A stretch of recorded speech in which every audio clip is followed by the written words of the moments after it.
Hello and welcome back to Kaiserreich. So I've just realized something. The plan that I had here that I was going to tell you about, it probably will not work on our current settings because we only have 10,000 manpower and each division that we're operating on has 15,000 men in them. So once they start suffering losses, we're going to run out of men very quickly. Of course, oh, that's a loud gun. Of course, this can be sort of remedied with the conscription laws, in which case we would have to go up to service by requirement. However, we can simultaneously also swap to war economy.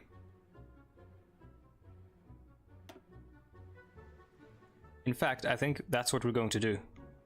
We're going to lower our construction speed and our factory outputs and stuff, but our tech and our foci are sort of bringing that in line.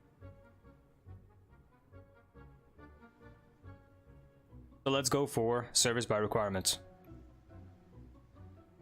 Yes. We will. Now, war economy.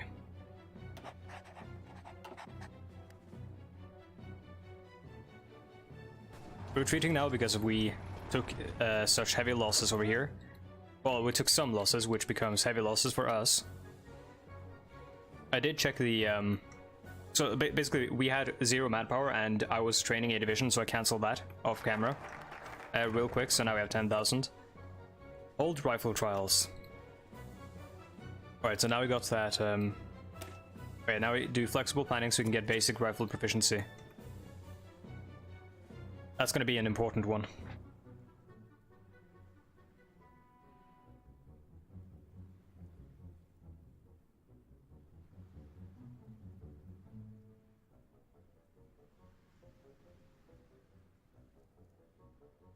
The Finnish are not doing too good against the Russians. They do have a very sizable army, though, of something like 35 divisions, I think. Somewhere around there. They're researching Sisu.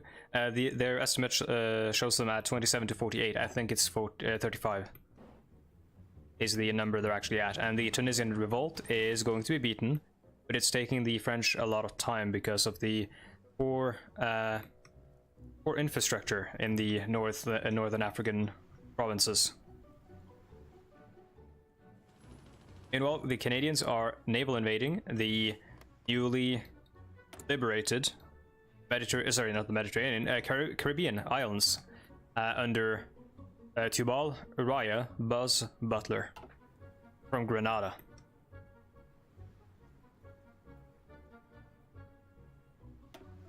Let's check casualties real quick, because we didn't do that last episode. The Canadian Communard War. The Canadians are winning heavily. That means we're winning heavily. From the jaws of defeat, we have snatched victory. 1.77 million for Canadians. 333,000 for the capitulated commune. 400,000 for the Union of Britain. A lot for the various independent syndicalist nations. Independent, quote-unquote. How many losses have we inflicted on the enemy? 138,000 on the Union of Britain, possibly from our naval bombing. 88,000 on the Commune of France. Oh, the South German Union has a cool flag. We're the only ones who have inflicted any casualties on the Austrian People's Republic. 84. How many have the Russians taken? 2.6 million. Holy shit, dude.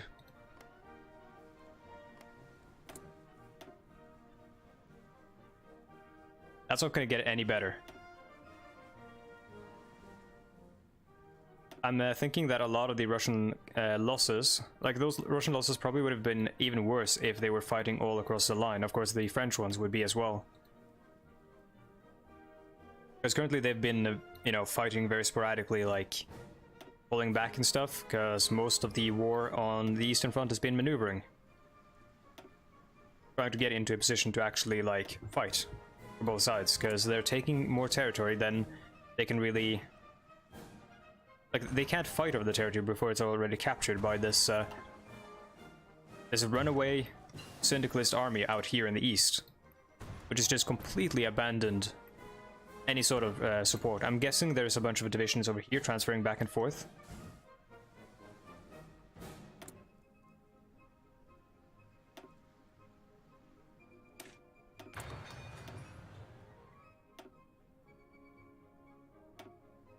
What's the quote? A hobbyist studies tactics, a general studies logistics, or something like that. Or a soldier studies tactics. Either way, the syndicalists have not studied logistics, it seems. They've gotten themselves embroiled in something far, far outside of their logistical range.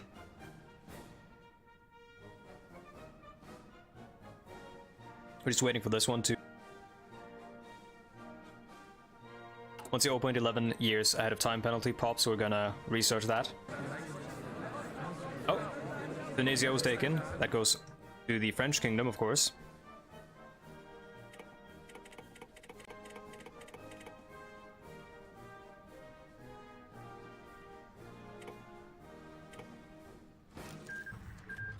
There we go.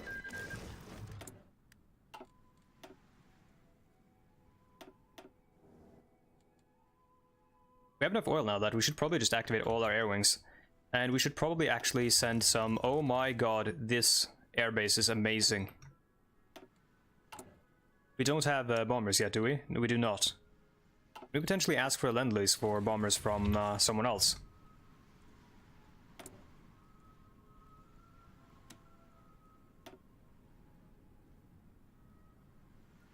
They only have tactical bombers, no strategic bombers. Why?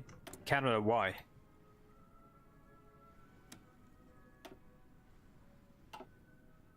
Nobody has any strategic bombers to lend us, it seems.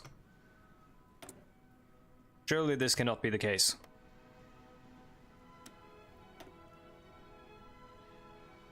Nope. They don't even have any.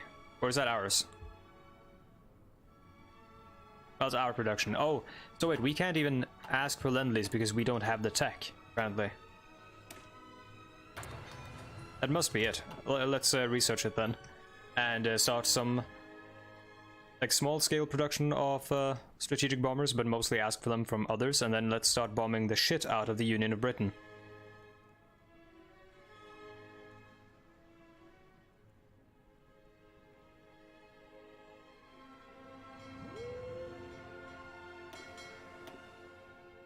Our U-boat squadrons aren't doing anything, so let's send them out. And let's have them lay mines.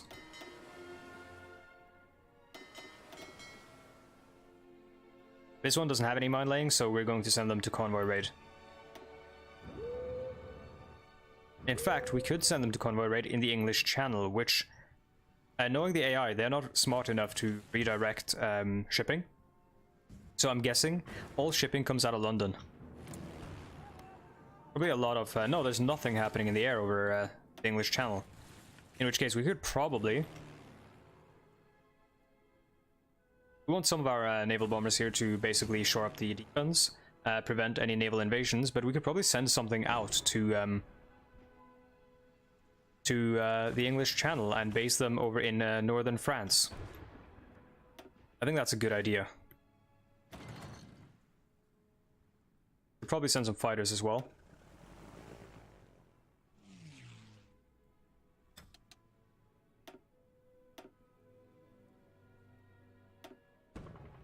We have a heavy fighter wing that's not doing anything. It's only 5 fighters, but we can buff that up. Let's set it to something like 25. Why not 30?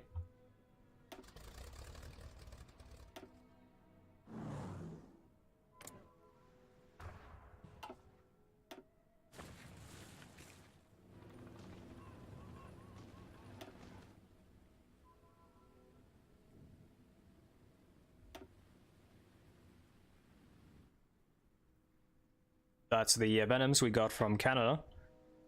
Let's see, do we have any inactive naval bombers? But inactive tactical bombers, we could probably send them over here and send them to bomb industry. Or, better yet, we should probably send them to Port Strike. I'm not quite sure where the Brits keep their navies, but I mean, I'm actually gonna guess it's probably not in Scotland, but we'll see how that goes. See if we do any damage to any ships in Scotland, and if not, we'll... Oh! We lost a ship, and there is a navy based over there. Cool. At least now we know that. Let's send one down south here to northern England and see how that...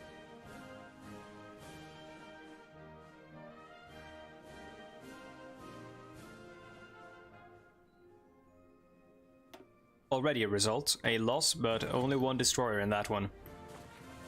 We'll keep them there and see if... that's damage to a destroyer, no loss for us. So it seems they only have a destroyer fleet based over there. In which case we... Oh, Wild Days appears. Sverre Lund. Cool. Yeah, that one is not worth it. Let's try... Southern England here. Seems like the best place for us to bomb is in the north, actually, still.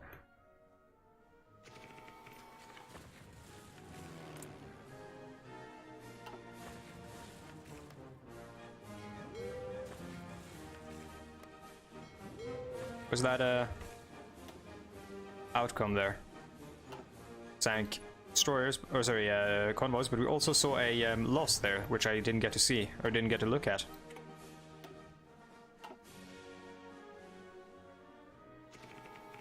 Sadly.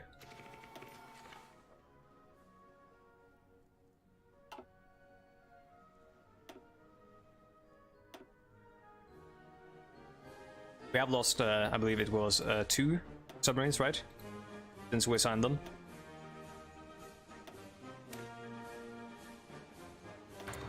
Let's just do it even though the 0.05 is there. We have the research bonus anyways.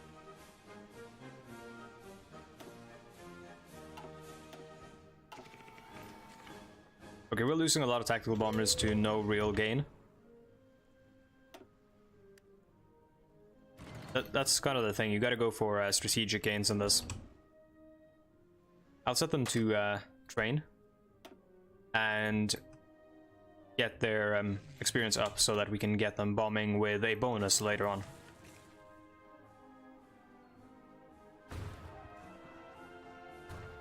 And I hear that thing I told you about is happening. The Russians are getting pushed in and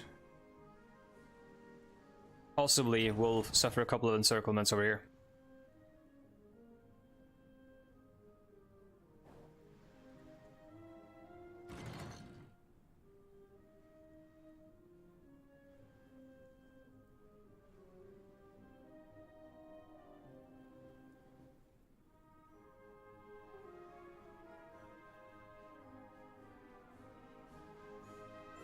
Apologies for that. I had a thing to attend to. My cat wanted to come inside. Of course, cat does take priority.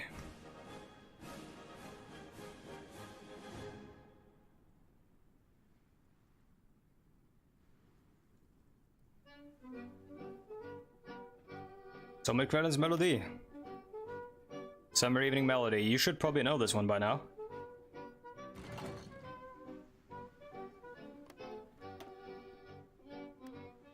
That's 3 submarines lost to Admiral Marcel Diat. Marcel. I'm not quite sure how to pronounce that. I don't know anything about French, honestly. So we've basically lost the entire submarine fleet that we dedicated to raiding over here, so I think this is probably an H,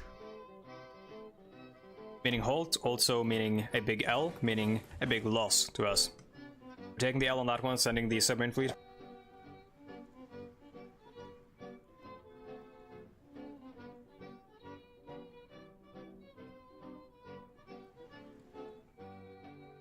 We're getting them. And I think if we can actually land here, we might actually be able to just hold and wait for reinforcements from the rest of the alliance. And if we do so, I believe... let me check what the major nations are. We need to capitulate the Austrian People's Republic and the Union of Britain and the Socialist Republic of Ukraine. So that one's going to be a bit more of a problem. So it's still doable, because if we capitulate the Union of Britain, that, I mean, it doesn't remove the troops, so that doesn't help necessarily. We'll still have some work to do.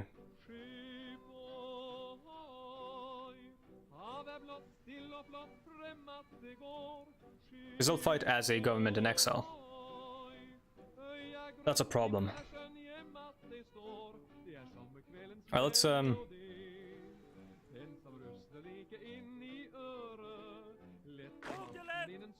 let's try this then. Before we do... Yeah, before we do, let us exercise these guys.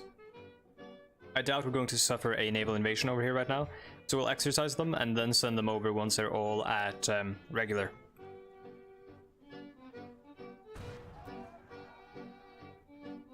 It's such an important bonus to have. It's why it's a very bad idea to rush out troops. You generally want to let them finish training so they don't become green, because green troops are very, very bad. Essentially just a, I mean, they can hold a line, but if they get attacked, you're gonna lose, basically, unless the enemy's green as well.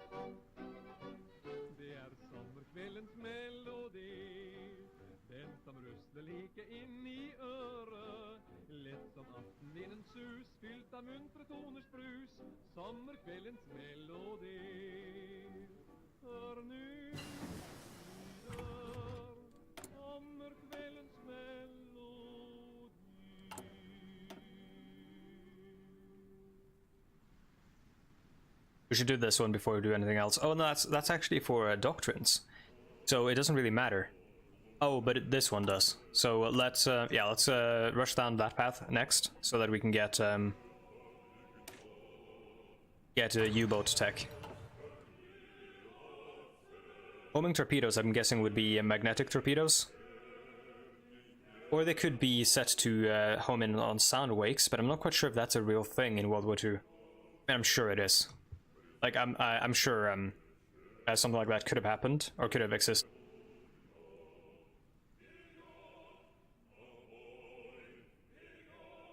Maybe we'll find out in the Silent Hunter 5 Let's Play. In which we commandeer a German U-boat. It's really fun. Oh, actually, we gotta do this one first. I want to get that stuff up. And then we'll do the U-boat stuff. We're still constructing the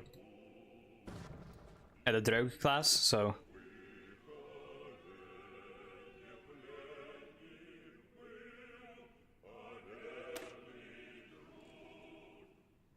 Let's upgrade the Nomad.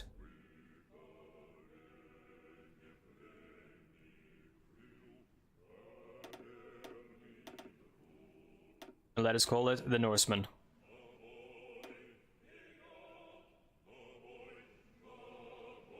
We don't really want engine, we don't really want it to be able to dodge and stuff, and duck and weave. We generally just want it to be better at killing.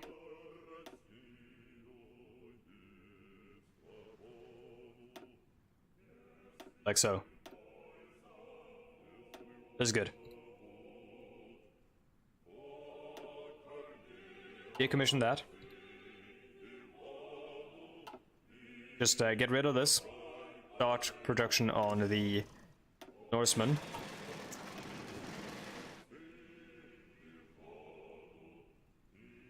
We need more military factories. How many civilian factories do we have? We have 18, and we have 10 of them being used for fort construction. We don't really need that many anymore.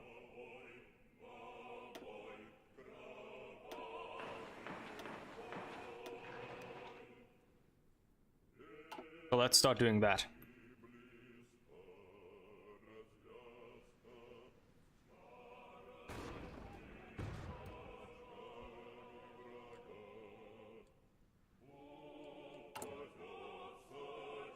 It also helps that we did war economy for that, because it significantly boosts the conversion of factories into military factories.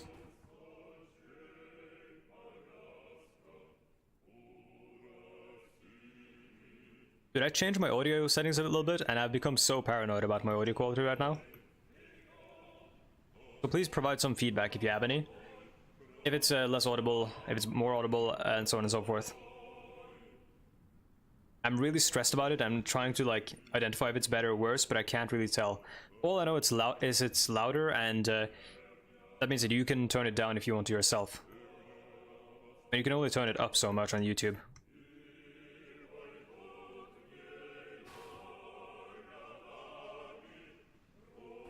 Major thing I should probably be looking into is a pop filter and some de-essing techniques, where S's become less harsh.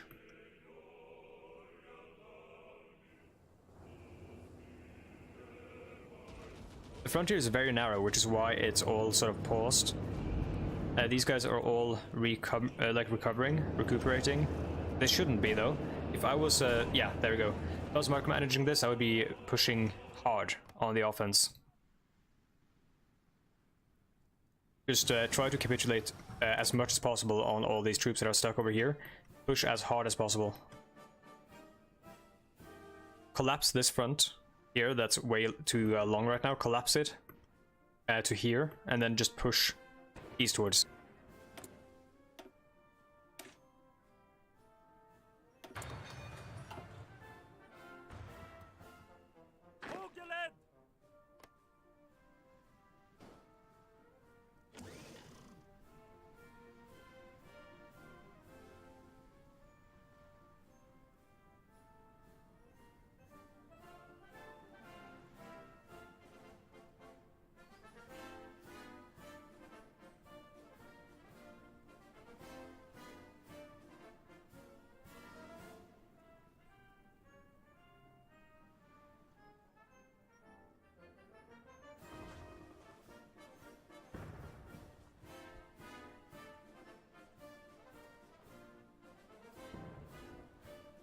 I was thinking of what should we do with Iceland if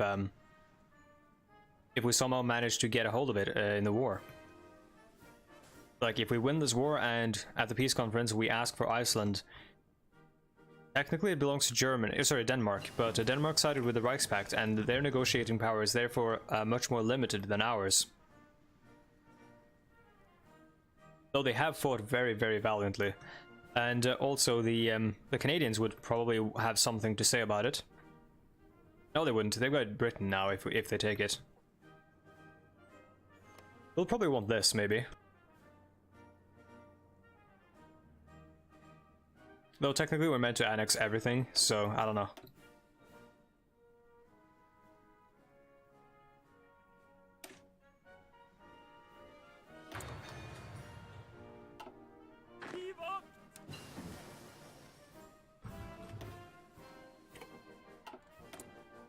Every now and then I get the pop-ups for like tutorializing exercise and stuff, and I'm not quite sure why. Like I've seen all that stuff before. I know how this works. We're not gonna start any tank production yet. I'm gonna just research tanks until we get to medium tanks, and then I might actually create a single tank regiment, like a small one. Might even get some heavy tanks and some leg infantry together.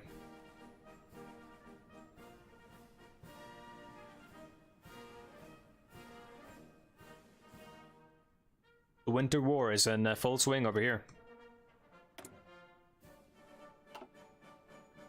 Except in this case, the Finnish, I believe, provoked it themselves. Technically, I mean, some people would probably say the Finnish provoked the Winter War. Obviously, I think that's very stupid, since it was in part a war of liberation. Since the Finnish sort of pulled themselves loose from the Russian Empire, and during the I believe it was during the Soviet Revolution, or the the Russian Revolution, and then later on the Soviets wanted their territories, as far as I remember. Though again, might be off base, and if I am, please correct me in the comments down below.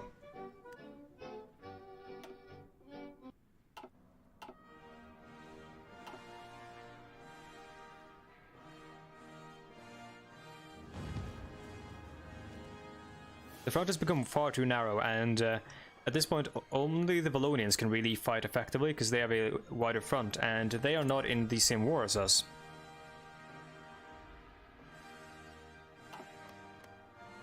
And that's a problem.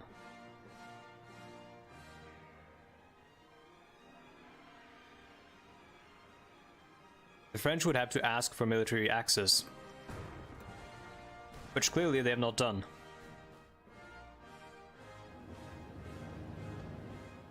And I don't think they've done it over here either.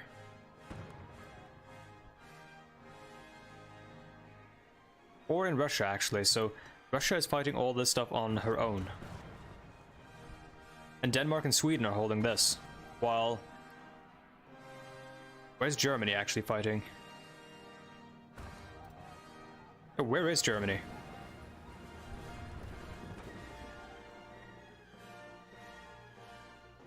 Oh, they're over here. The German troops are in France, okay. Oh yeah, of course, because they did join the Entente. That makes an awful lot of sense. Just zipping and zooming a bit over the map to figure out if there's anything interesting going on that I haven't noticed. Like this little invasion here in Burma. Or Myanmar. The Australasians have invaded. A Burmese Gallipoli, except probably, hopefully, this time better, but considering the terrain and all that, I don't have high hopes. I'll say that one is probably doomed.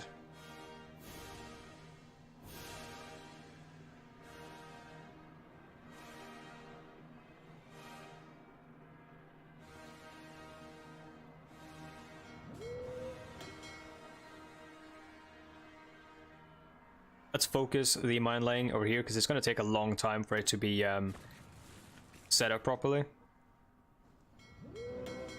Considering we have such a...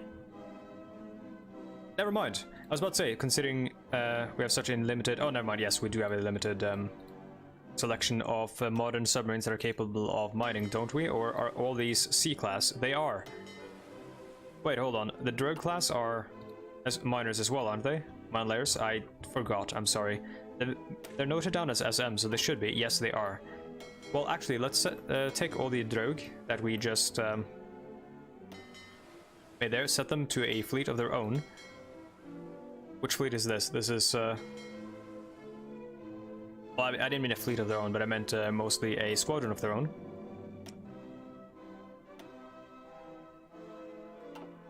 Third squadron, and we'll put them in reserve for now.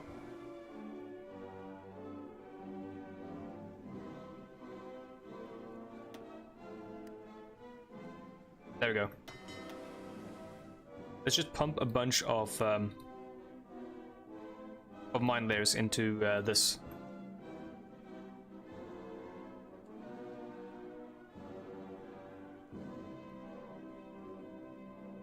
In fact, we could probably make a defensive mine lane.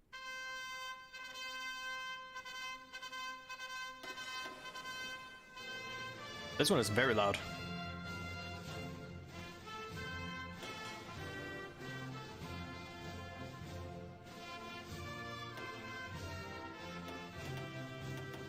I'm going to set this one to, at minimum, be consisting of 15.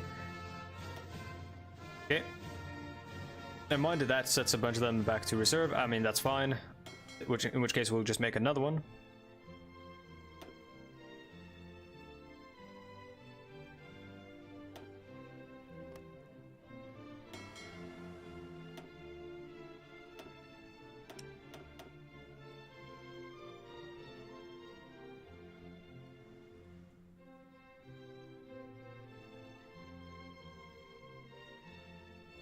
My bad, I almost messed up my naming convention there. Wouldn't that be disastrous? U-boat squadron. Fjärde U-boat squadron. Fourth U-boat squadron. Yeah, we're gonna send that one off to mine as well, but they're going to be mining at a different location, I think. No, they'll mine with them, I think. Because then if oh my god, I can't hear myself think. Guatemala, calm.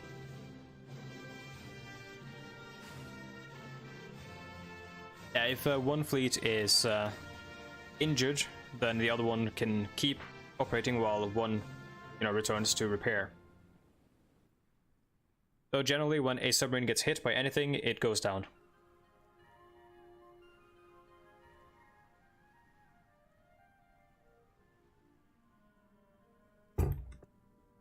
Submarines had like the highest mortality rate of any branch of the navies of World War II, I believe. When you got into that little tin can underneath the water, you were not expected to survive the entire war.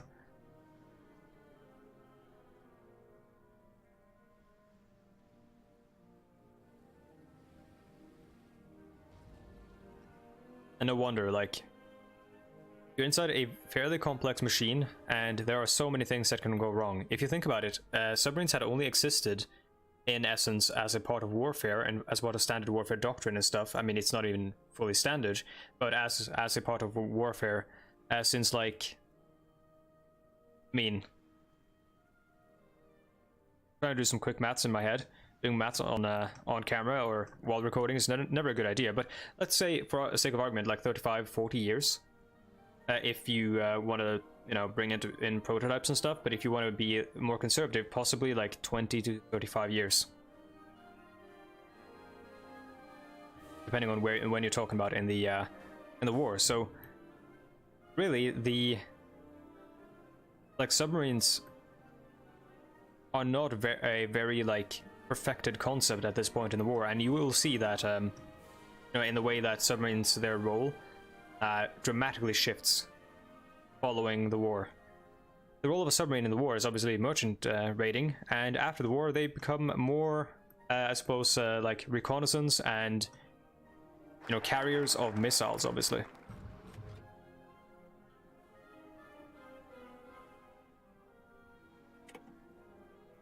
More useful for covert ops than raiding. Though raiding still plays a part, the range of aircraft becomes much more important at that point, and all that. So raiding doesn't, like, it doesn't become their main priority anymore.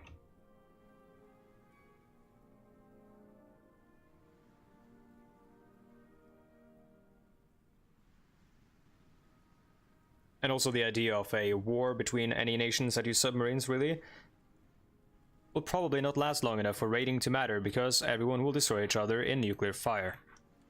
On that happy note, I will choose a focus and then call it for this episode. Let's see here.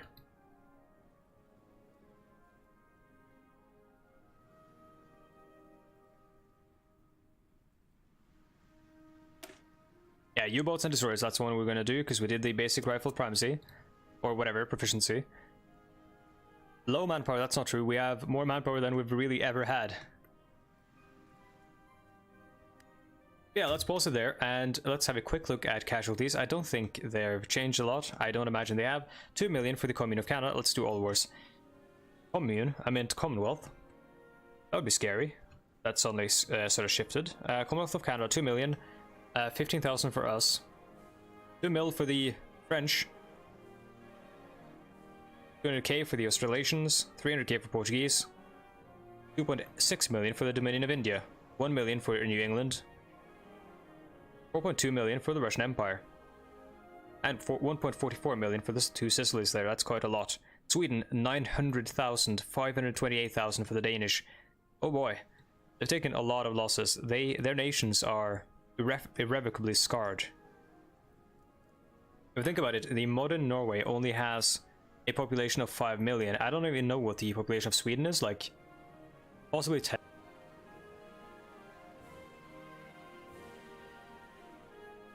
I know it's way larger than Norway, but pretty much everything. And for Christ's sakes, like, Norway's population right now is equal to the population of London. This one, 3 million, 5.4 million. We gotta check something here. 0, still extensive. What are you doing, son?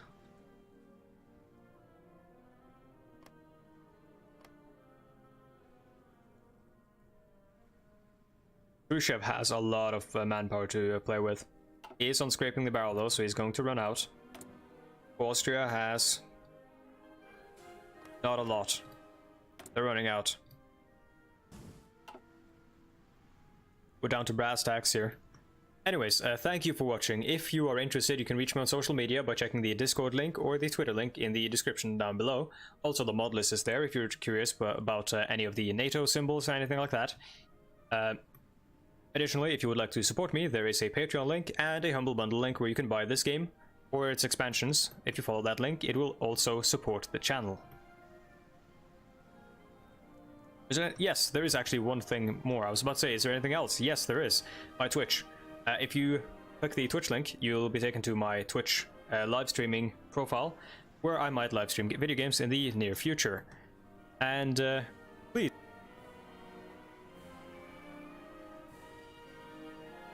I had to take a sip of water there. My throat is still in the shit. Yeah, please give it a follow. If you do, you'll be notified whenever I go live, and that's about it.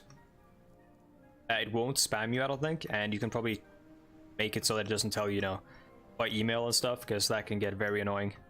I used to have those settings on when I started viewing or watching people on Twitch. It's a lot of fun because you can have, you know, live chat interaction, and I love that shit. Kind of why I love reading and responding to so many comments. There's a lot of nice comments out there. Anyways, that's about it. Thank you so much for watching. Thank you for sticking through the post-preamble, the post-amble, the bullshit I say at the end of the videos. Thanks for watching, and I'll see you next time. Goodbye.